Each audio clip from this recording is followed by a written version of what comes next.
The Carpathian Mountains, stretching across eastern Europe, are a realm of ancient forests, jagged peaks, and hidden valleys, but in winter, they transform into a frozen, merciless wilderness.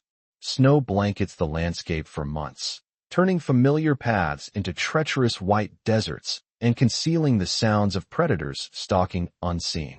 In the late 19th century, these mountains were home to isolated villages where survival depended on a delicate balance between human ingenuity and the unforgiving forces of nature.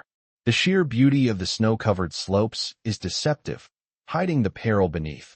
A place where frostbite claims limbs and starvation is a constant threat. Winds howl through the pine forests, carrying the scent of pine resin and the bitter tang of ice, cutting through layers of wool and fur to chill the bones of anyone caught unprepared. Every shadow seems alive, and in the flickering light of winter days, the mountains take on a foreboding presence, whispering secrets to those who dare to wander too far from shelter. In such isolation, life was harsh and precarious. Villagers relied on hunting, trapping, and foraging to survive the winter months. Each family had to stockpile food, preserve meat, and ration supplies carefully. A missed hunt could mean the difference between life and death.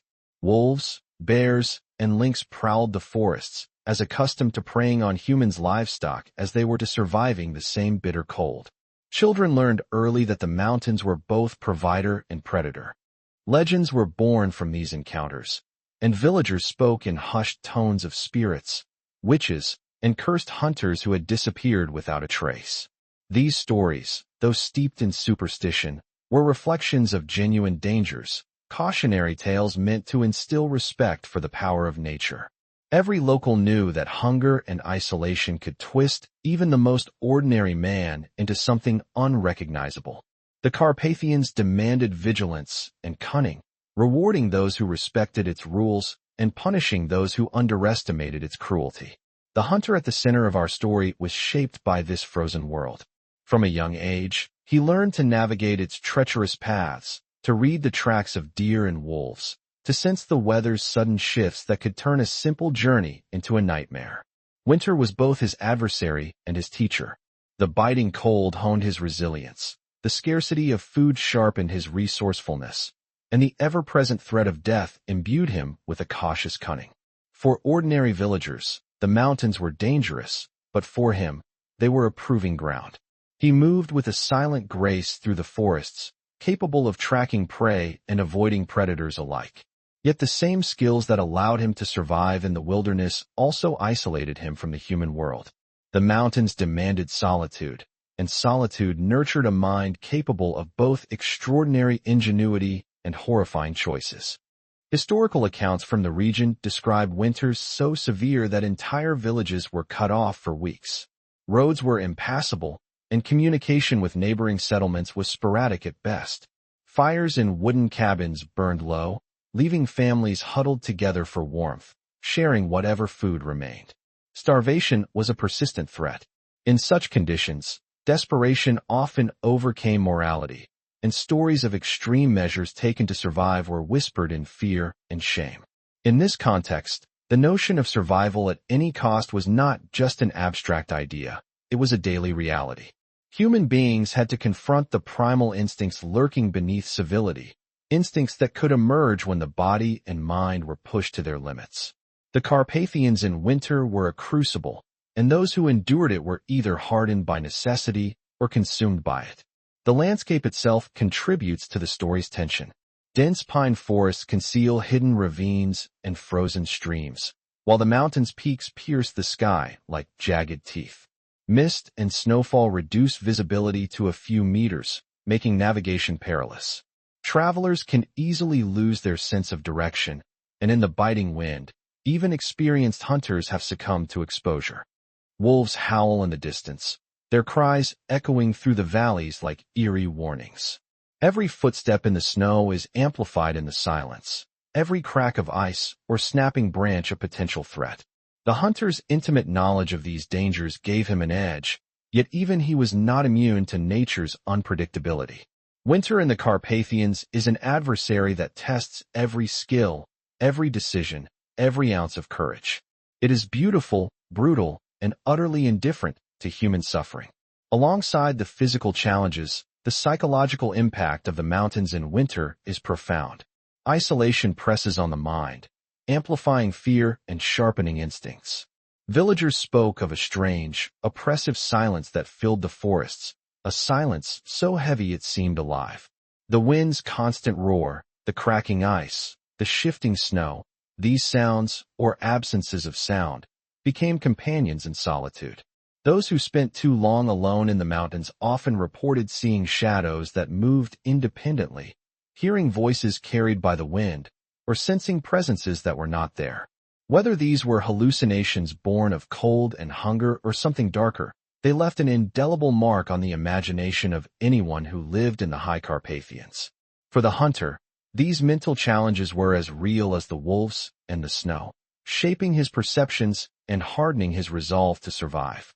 The combination of environmental peril, isolation, and the constant threat of starvation created conditions in which extreme human behavior could emerge. Survival was never guaranteed, and each day brought new tests. In the Carpathians, winter is not a season. It is a trial by fire, or rather, by ice.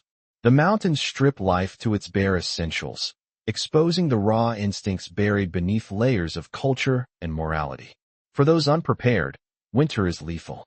For those like the hunter, it is a proving ground, a stage on which ingenuity, cunning, and ruthlessness are tested. As the snow deepened and temperatures dropped, the line between life and death blurred, setting the stage for choices that would horrify and fascinate future generations. In this frozen, shadowed world, the story of the Carpathian hunter begins.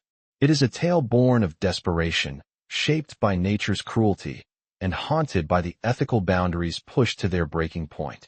Every step through the snow, every breath of icy air, every encounter with predator or prey built the foundation for the shocking events to come. The mountains demand respect, fear, and understanding, and for one man, they became both sanctuary and crucible. The winter in the Carpathians was not merely a backdrop. It was a living, breathing character in the story, shaping every decision, every action, every moral compromise.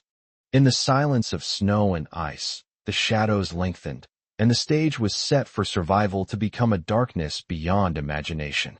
Long before he became a figure whispered about in fear and fascination, the hunter of the Carpathians was just a boy navigating the same snowbound world that had shaped generations before him.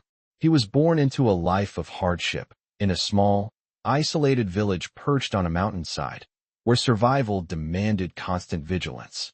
His family, like all the others in the region, relied on hunting, foraging, and seasonal labor to endure the harsh winters. Food was scarce, and every decision carried weight.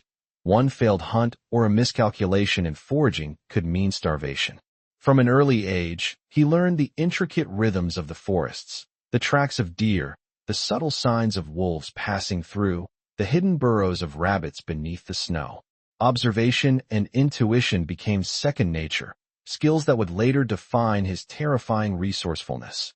The boy was quiet, reserved, and intensely focused, traits that set him apart from his peers. While other children played or sought the warmth of the hearth, he wandered the edges of the forest, fascinated by its dangers and mysteries. Villagers spoke of his uncanny ability to move silently, almost as if he were a part of the forest itself. Even at a young age, he demonstrated an instinct for survival that bordered on obsession. He noticed patterns others ignored, memorized every hidden trail, and became adept at predicting the behavior of animals and people alike. His parents, both practical and pragmatic, encouraged his skills in hunting and trapping, knowing that in the Carpathians, such talents were essential. Yet they could not have imagined how far these abilities would one day carry him, nor the darkness they would eventually be entwined with. Childhood in the Carpathians was a study in contrasts, moments of breathtaking beauty interwoven with unrelenting danger. Summers brought abundant life, with rivers teeming with fish and forests filled with berries, while winters turned the mountains into a frozen tomb for the unprepared. The boy's experiences during these winters left an indelible mark on his psyche. He learned that the snow was more than just a landscape. It was a test, an adversary that could reveal weakness and punish carelessness. He witnessed neighbors succumb to frostbite, hunger, and exposure, their fates serving as grim lessons. Each encounter with danger, whether a close call with a wolf pack or a narrow escape from collapsing ice, reinforced a simple truth. Only those who were cunning, adaptable, and utterly determined could endure. These early lessons in survival honed not just his body but also his mind, shaping a person capable of extraordinary foresight and, eventually, terrifying acts. As he grew, his skills in hunting and tracking became exceptional. While most villagers relied on traps and rudimentary weapons, he experimented with techniques, observing patterns in animal behavior and exploiting weaknesses with methodical precision. Every hunt was a lesson, every failure a reason to adapt. His ability to live off the land was matched only by his growing independence and detachment from the social norms of his community. Villagers admired his skill but also sensed an unease. There was something about him that hinted at a mind not entirely constrained by conventional morality.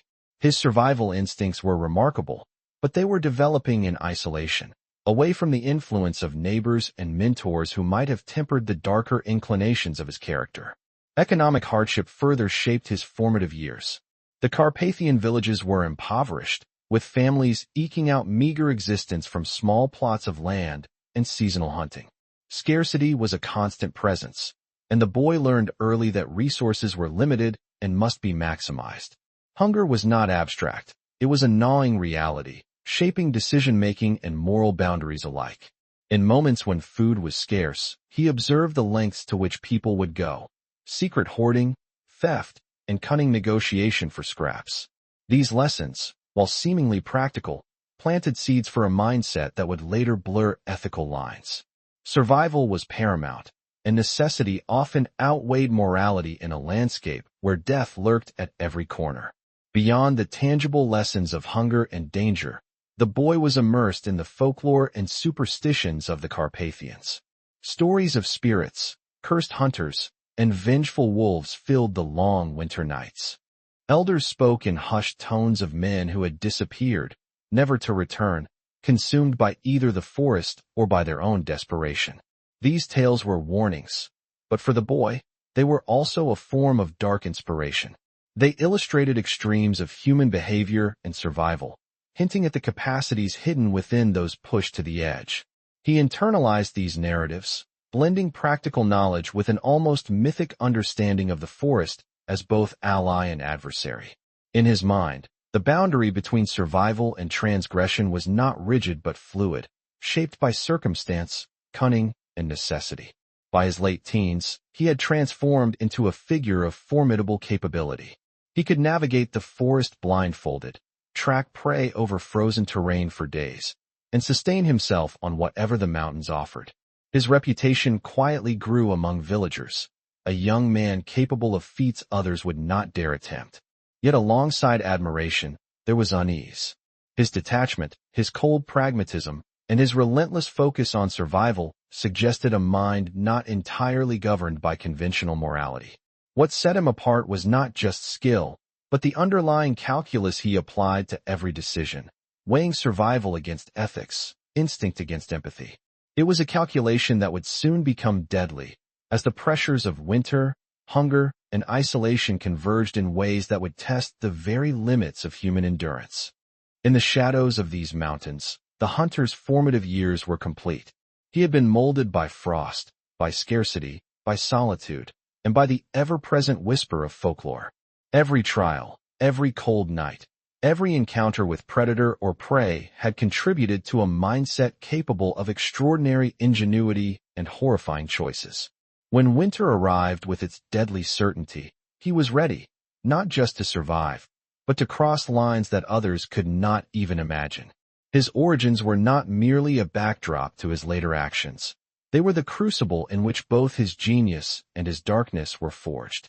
The Carpathian wilderness had produced a survivor, but it had also nurtured something far more unsettling, a man capable of embracing the unthinkable in order to endure.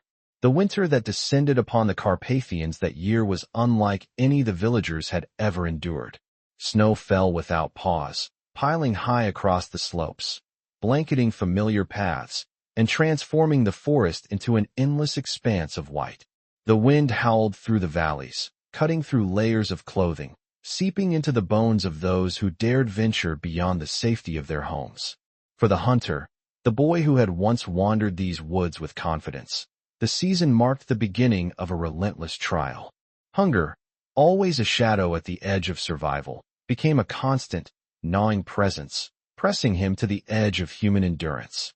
Every day without food was a battle not only with the elements, but with his own weakening body and increasingly desperate mind.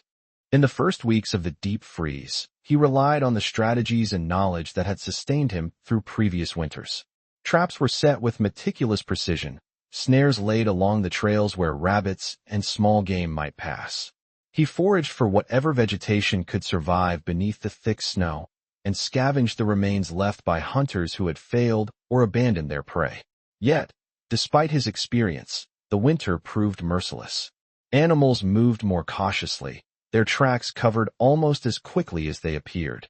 Even the most familiar hunting grounds seemed alien, transformed by snowdrifts that hid every clue and challenge. Each failed attempt at sustenance chipped away at his resolve, forcing him to confront the possibility that his usual methods might not be enough to survive. As hunger deepened, the hunter became increasingly attuned to the movements of both animals and people. Every sound, the crunch of snow underfoot, the snap of a branch, was observed and analyzed. His senses, sharpened by years of training and isolation, became tools for both survival and calculation. Where once he had tracked deer or wolves, he now watched for signs of other humans, travelers who had lost their way, hunters struggling to endure the elements. In his mind, the distinction between observation and opportunity began to blur. Hunger was no longer a mere inconvenience. It became a force reshaping his priorities, demanding choices that would have been unimaginable in times of plenty. The psychological impact of prolonged starvation cannot be overstated. Days of near-empty stomachs and restless nights in freezing temperatures reshaped thought patterns. Rationality became intertwined with desperation, instinct entwined with strategy. Sleep offered no true relief, as dreams were invaded by hunger and the ceaseless whisper of survival. In these conditions, ordinary boundaries of ethics and behavior began to erode. The hunter's mind, honed for years by isolation and hardship, now began to explore possibilities that others would find unconscionable. The forest, which had been a sanctuary and teacher, transformed into a testing ground, demanding adaptation that was both extraordinary and morally ambiguous. He observed patterns in human behavior, noting which travelers were cautious, which hunters were skilled, and which were likely to succumb to the environment. The practicality of survival became inseparable from the macabre potential of exploiting those vulnerabilities. In the frozen wilderness, starvation did not merely drive hunger. It demanded innovation, cunning, and a willingness to act beyond conventional morality. The hunter's decisions were informed by necessity and intelligence, each calculated to maximize the chance of enduring the unforgiving winter.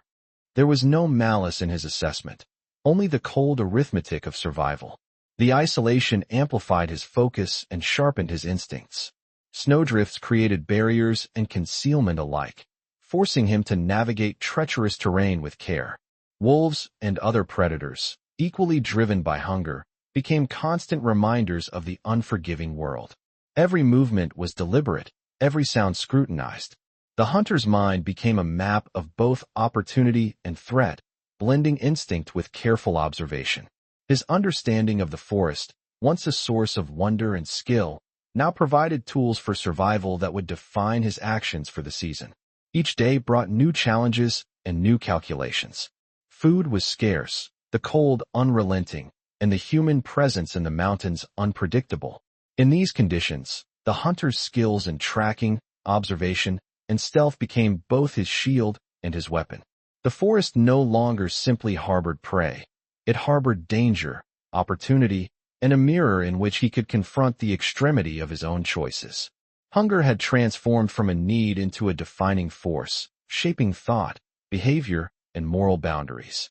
The lessons of the past, training, observation, and adaptation, were now applied to the most extreme challenge of all, preserving life at any cost.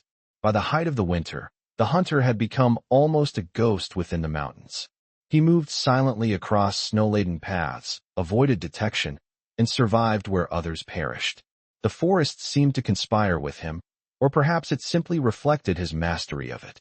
The harshness of the season had forced him into acts of ingenuity and calculation that bordered on the unthinkable, a dark convergence of intellect, instinct, and necessity. Hunger, isolation, and relentless cold had created a turning point, forging a survivor capable of extraordinary endurance, and laying the groundwork for actions that would shock the Carpathians and haunt history. The hunter's grim actions did not remain hidden for long. What began as a desperate struggle for survival gradually escalated into acts that shocked the entire region when they were discovered. Villagers who had already whispered about missing travelers and unexplained disappearances now faced the horrifying reality that someone among them had crossed a line that no one could ignore.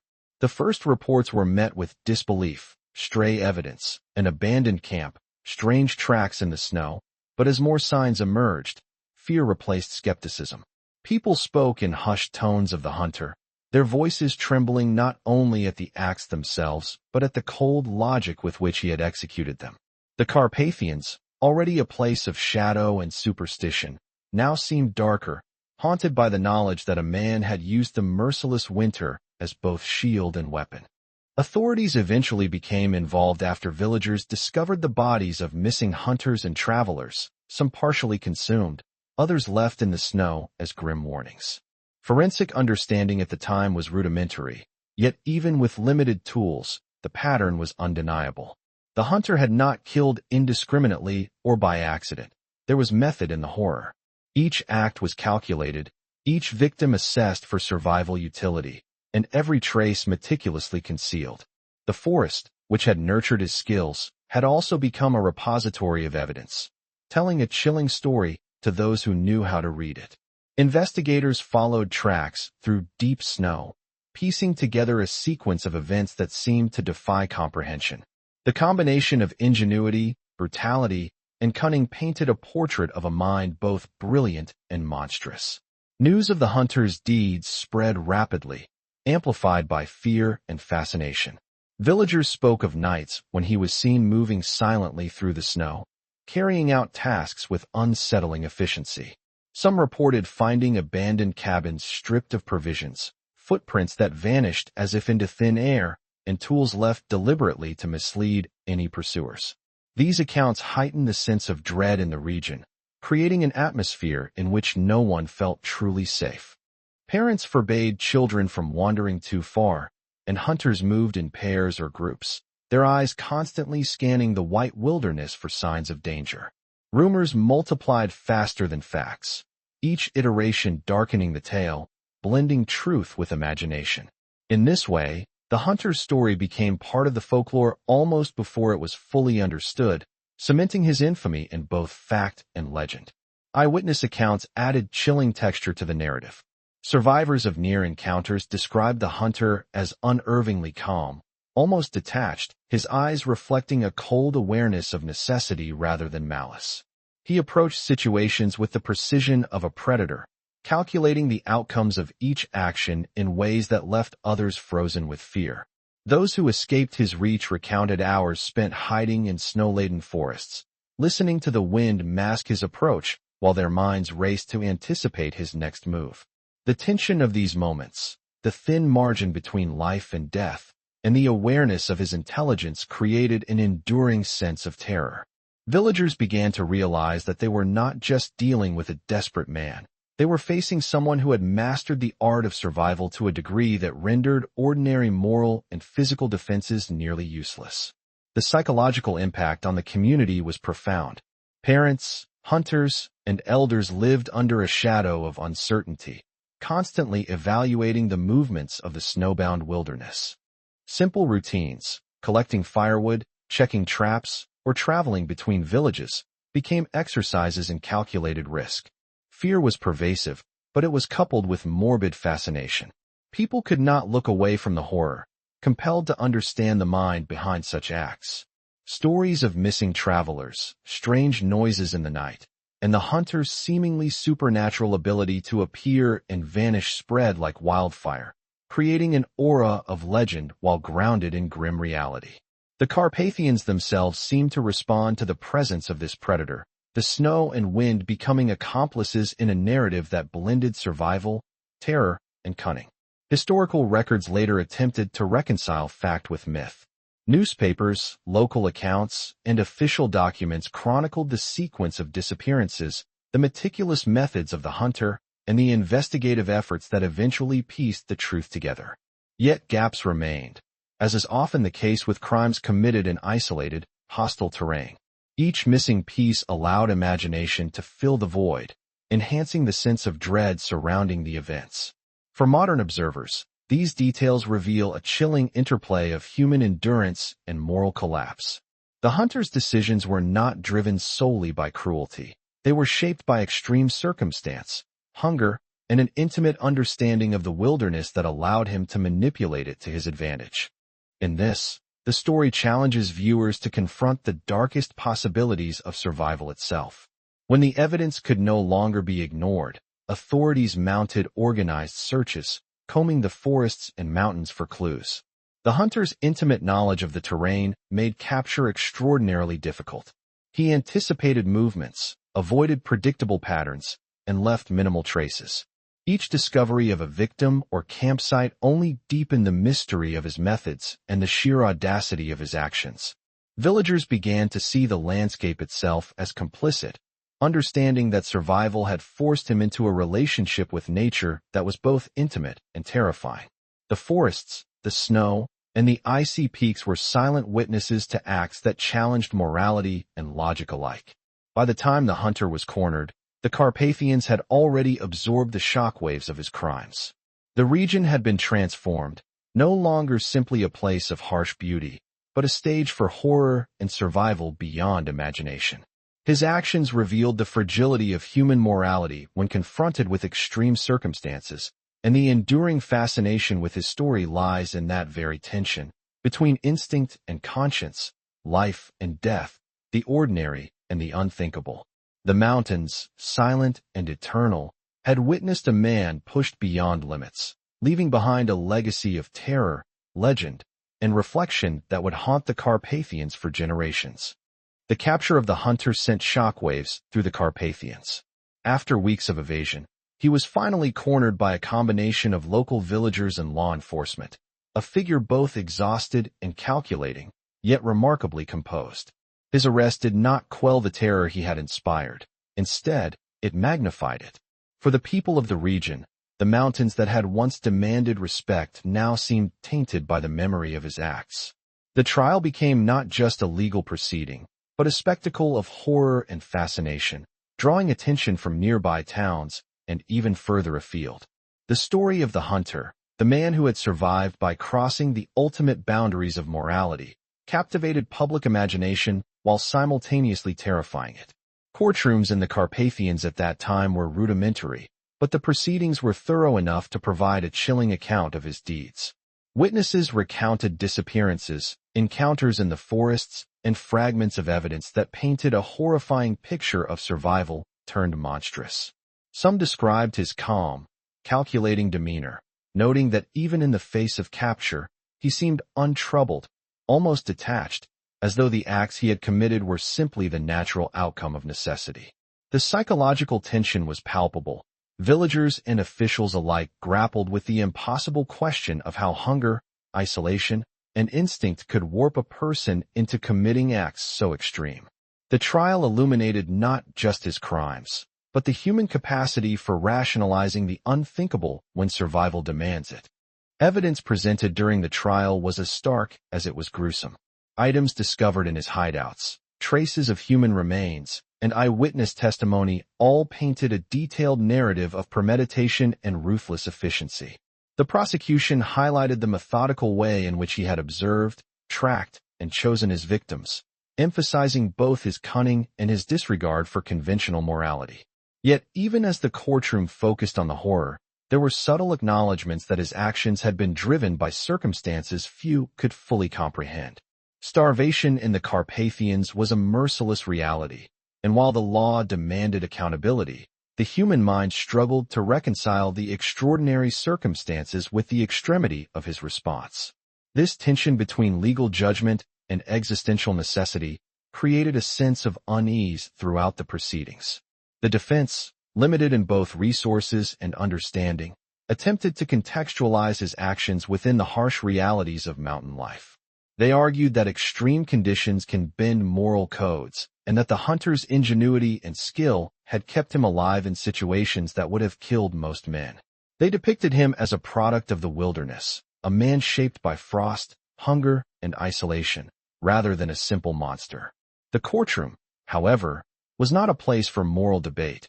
It was a place for verdicts. Judges and jurors faced a dilemma that went beyond statutes, caught between the instinct to punish and the reluctant acknowledgement of the survival calculus that had driven his actions. The tension in the room was palpable, a reflection of the broader societal struggle to understand the boundaries of human behavior under duress. Sentencing, when it finally came, was met with a mixture of relief, fascination, and lingering dread. The hunter was condemned according to the law, yet the manner of his punishment only reinforced his legend. Villagers who had once feared the shadows in the forest now found themselves haunted by memories and speculation.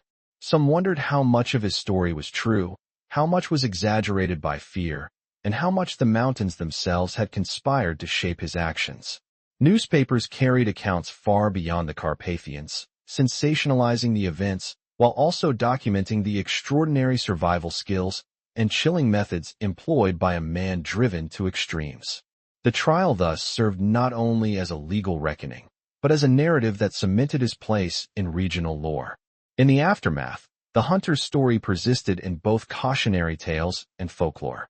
Parents warned children about the dangers of straying too far into the forest, embellishing details of his cunning and ruthlessness. Hunters recalled the ways he had eluded capture, blending skill, knowledge, and instinct in ways that seemed almost supernatural.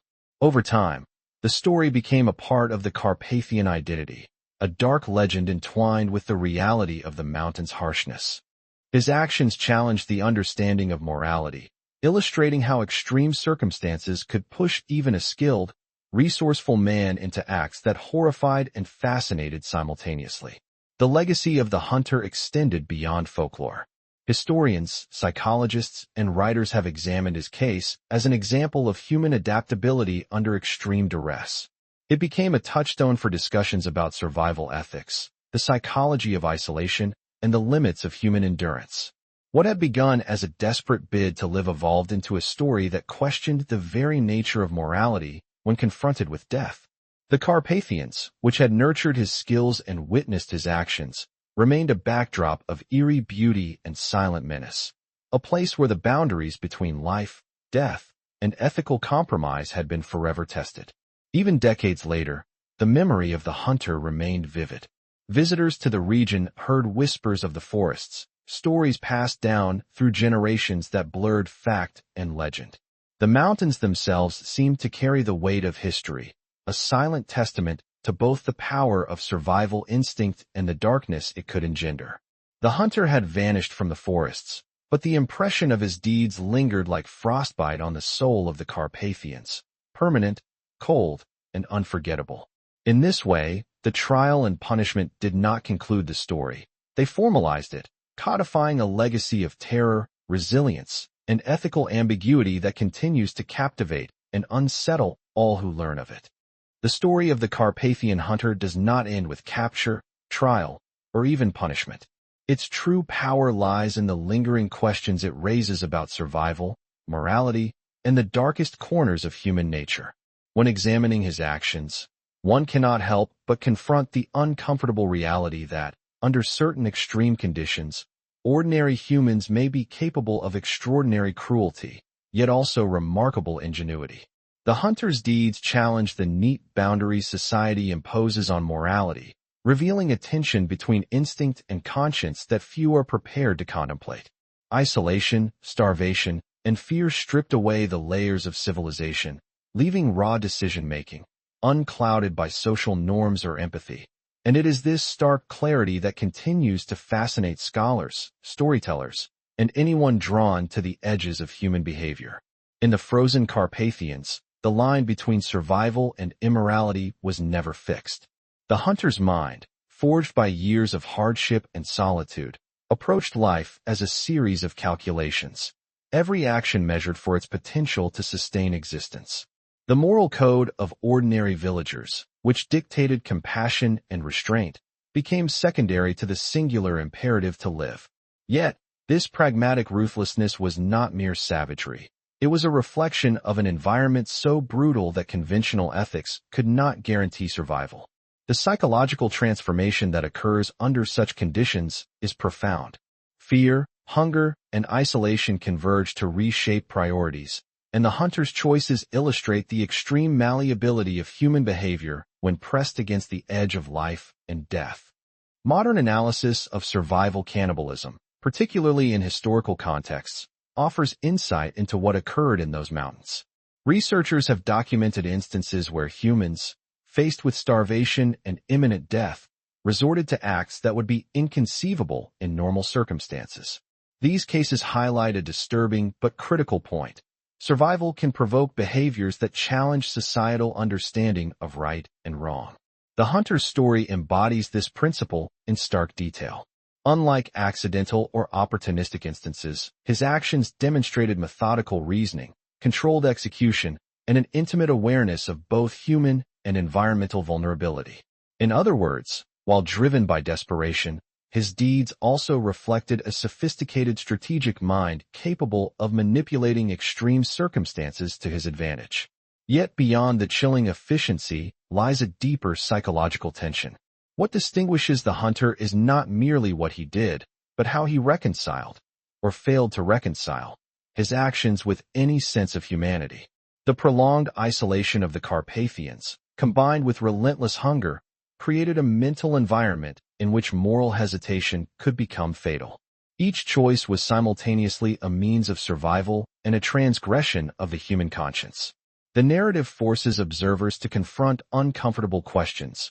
Would ordinary people, under similar pressure, respond differently? Is morality an immutable principle, or is it contingent upon context, circumstance, and the relentless pressures of existence? These questions linger like shadows in the snow, haunting the story long after the final evidence was documented. Ethically, the hunter's tale exposes the fragility of societal norms when pitted against nature's indifference. Humans pride themselves on moral reasoning, yet these standards are conditional, often requiring security, stability, and community to function. When those conditions collapse, the instincts that sustain life can override learned codes of behavior. The Carpathian hunter is an extreme manifestation of this principle, a man whose intellect, adaptability, and survival instinct collided with ethical restraint in ways both horrifying and compelling. Observing his story invites reflection on human nature itself, the dual capacity for resourcefulness and brutality, for courage and cruelty, depending on circumstance. Historical context amplifies this tension. In rural, isolated mountain communities, life was already in negotiation with danger. Starvation, exposure, and predation were daily realities, and those who could not adapt perished quickly. The hunter's extreme measures, while morally repulsive to outsiders, were also, in his perception, an extension of the survival strategies taught and reinforced by the environment. Each act of consumption, each calculated risk, represented not a desire for cruelty but a desperate, rational approach to an unforgiving world.